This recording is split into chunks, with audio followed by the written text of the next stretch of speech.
What is going on, Moon Gang? I wanted to take this opportunity to provide some clarification on some very important terminology.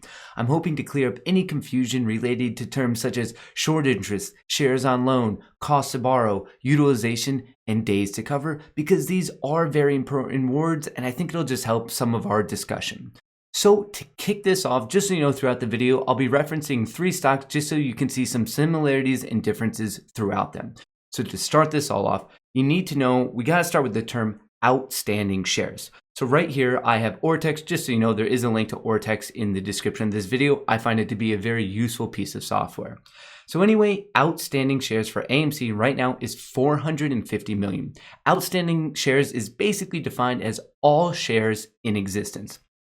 In reference to that, GameStop has 74 million and Apple has 16.69 billion. As you can see, different stocks have different amounts of outstanding shares, aka shares in existence.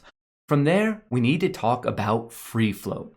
Free float is a portion of outstanding shares. So outstanding shares equals free float plus the common term that I hear is closely held shares. So closely held plus free float equals all shares in existence. This is already right away throwing like kind of a wrench into it because on different platforms, they calculate the free float differently, and it's basically a different definition of what is closely held. So a lot of these look at insiders who we know can't sell. And then there's more of the gray area of like, well, I don't think that this pension fund will sell while this one other platform thinks that that pension fund could sell their shares. So there is a little bit of gray area. There's no like perfect rule. And that's why you're going to see a bit of difference between different platforms. But in the end, the way I like to think about it is free float is basically the shares that you and I can trade. It's the amount of shares that the public has access to. And the other part of that is closely held. And they're the ones that most likely really won't be traded or could be held by insiders like that.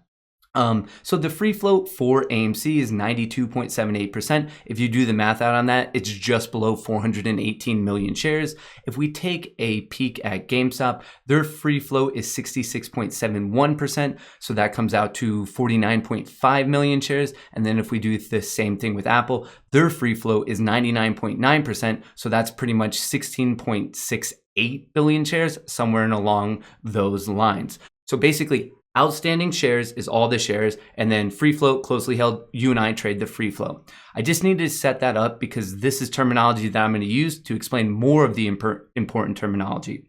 So before we get into these important ones, you have to know that most people, when you buy a stock, to open a position, you buy a stock, it's considered to be going long. And then from there, you buy at point A, you hope it goes up to point B, and to close the position, you would sell and you would profit that difference between A and B. That when you buy and then sell, you're long. The opposite is going short. You create the position by selling a stock. You hope it declines from A down to B. You would profit that difference, and then you would close that position by buying back to the market. Going long and going short are the exact opposites of each other. So this brings us into the short interest. Short interest is the amount of shares that are short, like shares bet against a company. Basically, they were created by selling into the market and they're looking to buy back when the stock goes lower. It's that percentage divided either by the free float or the outstanding shares. I've seen it both. I would argue that it's more common to divide all the total shares short by the free float, but I have seen it both ways. And that's how you get the estimated short interest. Estimated is a very, very important clarifying word here. Because with that, the way our system works right now, we do have some of these exchange reported short interest, but as you can see, when it's released, the most recent one for AMC was on the 26th, but it's from data on the 15th. So like it's already naturally lagging. Like there's no perfect way for many, many reasons to get like an up-to-date perfect short interest number. So that's why something like Ortex is doing an estimation. And the way they pull off this estimation is something that's highly correlated to short shares, but not the exact same. And that comes to shares on loan. Remember when I was saying to go long, you buy the stock, then you sell it? Well, to go short, you first have to sell it. So how can you sell something that you don't own? Well, this is where shares on loan enters. To sell something you don't own, you have to borrow it from someone, hence you're taking it on loan. So shares on loan and short shares are highly correlated, but not the exact same. Once again, highly correlated, but not the exact same. So basically, someone would be like, hey, I'm willing to loan mine out. That other person would actually borrow it from them for a fee. And then they have the option to take that block that they just borrowed. They can short it, they can hold it. And eventually, depending on how it all plays out, eventually they would have to return that to the original owner.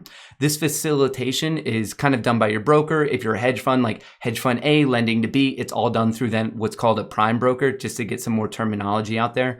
So for example, AMC right now, the shares on loan is estimated, let's just call it 150 million shares, which is pretty considerable because remember that the free float for AMC is 418 million shares, just to give you kind of that estimation.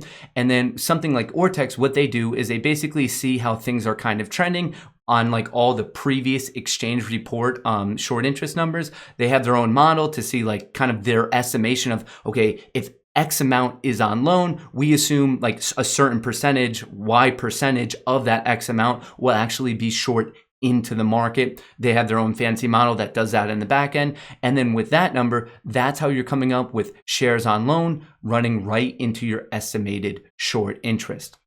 And so one question that I get at this point is, well, if a person or a hedge fund owns a stock, why would they possibly lend it out to someone that is probably going to bet against them? Because if you own a stock, obviously you want it to go up. So why would they loan it out to someone when they know that they can actually be hurting their inherent position by betting against them? That's a very good question. And it comes into the fact that it's just like another way to profit on Wall Street. Basically, you get paid to lend out your shares. If you're using something like Robinhood or Webull, that brokerage, if you own the stock, Webull and Robinhood, that's how they make some money. They're loaning it out. And then these other hedge funds, they just call up their prime broker and they're like, hey, we know we're not going to sell these shares for quite a while. Feel free to lend them out and we'll take some interest. It is a good way to generate some extra revenue, especially if you're not planning on selling. So it's just another way to make money. And for stocks that are considered hard to borrow, such as AMC, you can get a good amount right here. The fourth one down, cost to borrow average is 19%, 19.18%. Keep in mind, this is on a yearly basis. You're not paying a 19% fee per day. It is per year, but it does add up for each day that they swing it.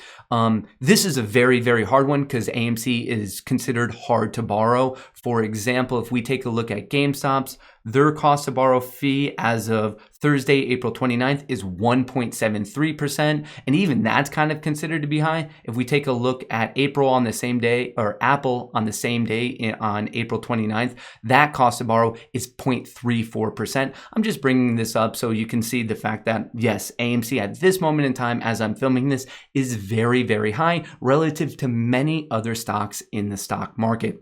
Why is it so much harder? Basically, it's just the fee goes up, the cost to borrow fee goes up, the harder it is for brokers and prime brokers to locate shares for you to borrow so then they can short. So it's hard to borrow. It's just kind of classic supply and demand. If the supply of ones that are willing to be lent out is very low, but the demand's high, obviously the cost goes up. So that's just kind of like the basic ratio for that. So we've gone over short interest, shares on loan. The next very, very important one after your cost to borrow is utilization. This is a percentage, and it's basically out of all of the shares that are willing to be lent out, which is a dynamic number. Like say one day all these hedge funds are willing to lend out 100 million of whatever stock, and then maybe a couple of days later it goes up to 150 million. Well, utilization is the ratio of how many of those are actually on loan. So let's say in a scenario where, let's just take that scenario, where there is 100 million shares that are being lent out and all of them are officially on loan, utilization would be 100%. And in fact, that's what AMC is at right now.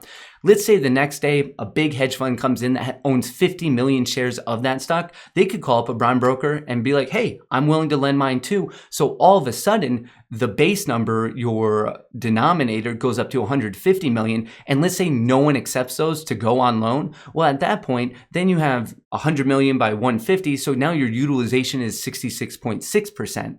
But it can also, like, if more people decide to actually take those on loan, then it can run back up. If those extra 50 million go on loan, your utilization is back up to 100%. So I just want to clarify that the numerator and denominator for utilization is very, very dynamic. It depends on what's going on in the market that day, but basically it's how many shares are on loan divided by how many shares are willing to be lent out at that moment in time. This, I would in no way say one number is more important than the other. You need to know the short interest, the shares on loan, and utilization. They are all three pieces to an overall puzzle. Just knowing one of them doesn't give you much information. You have to know all three because of like the math I just explained. One of them just doesn't give you that full picture. You need all three to see kind of what's going on, to see the important trends. The other thing I wanted to bring up right now is actually days to cover. This one's very, very important, and I just don't see it talked about that much, and I just want to clarify what it is. So days to cover right now on AMC is 3.57. What is days to cover? Well, basically, it's an estimation of how many shares are short against the company. Let's go just back to an example. Let's say that there is 50 shares short against the company, and the average volume traded per day on that company is only 10 shares. So that means that even if all these shorts wanted to get out, on average, there's just not enough volume for them to get out in one day. So in this scenario, if there's 50 and it's only trading 10 per day, it would actually take 5 days for them to get out. The issue in this situation is not really the top number. It's more of the bottom number of like, well, how do you know the volume per day? Per stock per day, it's always changing. And that's a very, very fair question. So this is where it comes in average volume. Most of the time when you're looking at days to cover, they're using the average volume over the past 3 months. But in situations when you're really, really looking at like the possibility of a short squeeze, that's why it's important to potentially lower your time frame, because in situations where there is a short squeeze, it's very, very common to see the volume spike. So the average volume over the 3 months isn't really a fair indicator. It's almost underestimating what it is. So that's why platforms like Ortex are starting to use 2 weeks instead, because it gives you a smaller time frame and it's like more accurate about like what's going on in like very recent history. So I personally and strongly believe that whenever you're considering a short squeeze, you want the smallest time frame possible when you're really looking at the average volume to give you a better indication of how long it would take all of the short sellers to cover all their positions to get out of that overall short position. Right now for AMC, just so you know, I want to go through these comparisons. The estimated short interest is 23.23%. The on loan is 150 million shares. The days to cover is 3.57, and the cost to borrow is 19.18%. Just for a point of reference, relative to GameStop, which is still considered to be kind of a highly shorted company, the estimated short interest is 23.32%. The days to cover is 2.51 days. The shares on loan is 14.4 million, and the cost to borrow is 1.73%. And then honestly, even I'll just show you Apple's numbers right here. All of these are even lower, and this is more like AMC's numbers are pretty high, so are GameStop's, and then Apple, which is considered to be like not really a shorted stock, more of a normal stock. As you can see from all these numbers, they are considerably lower. So now that we have like kind of a better understanding of how all of these numbers are interplaying with each other, I think it's a very fair question of like, we've all seen these headlines and comments from other people of like, how is it possible that the short interest can go above 100%, ownership can go above 100%? How can you own and short more than like there is an existence of a thing? And this is more of like how the mechanics of the stock market and a single stock work. So for this example, let's just say that we have a really awesome company that ships apes from Earth to the moon, and let's say it trades under the ticker MOON, we'll just call it Moon. So let's say that Moon, just for the ease of math, has 100 million shares in existence, right? And let's say I own all 100 million. And I'm so confident in it, and I think it's gonna go up. But in the meantime, I want to earn more money, so I'm willing to lend it out, so I can earn that interest on cost to borrow. Let's say I lend all of those out, right? So they go out, and let's say someone that doesn't want apes to go to the moon decides to short all of them. Well, to short, they would borrow it from me. I own 100 million, so I have 100% ownership. I lend them out to someone else. They, to create the position, borrowed it from me, and you have to sell to the market, as in someone has to be borrowing from you. So that means that someone else now owns 100 million shares. So right there, the ownership, I still own mine. Someone borrowed it from me. They sold it to someone else. So that 100 million chunk went from me owning to lending it out to someone else. And now there's a new owner. So right there, the ownership has jumped up to 200 or over 100%, because it's basically a big game of recycling. So right there, the short interest is now 100%, and the ownership has somehow gone up to 200%. And now this other party, they can then loan their shares out. And basically it's just the situation of where you're just daisy chaining ownership. You could buy it, lend yours out, they short, they sell it to someone else. That new owner then lends theirs out, and then there's a new short. And that's how you can daisy chain. And that's basically just how ownership of an overall company, and then also short interest, can easily go above 100%. It's just basically you're buying, lending, shorting, buying, lending, shorting, and that just process, wash, rinse, repeat. And that's kind of like the mathematical trick of like, I mean, I know the big thing with GameStop was how like the short interest was above 140%, and that's exactly how you did it. It's just the daisy training of like the ownership and the promise of ownership. I hope that clarifies one thing. And the one thing of really an extra little bonus thing just for the end here, a data point that I really, really don't like. I just brought up AMC's here, but you could check out this data really on any stock. So as of Friday, April 30th, right here, the market volume for AMC was 27.7 million shares were traded.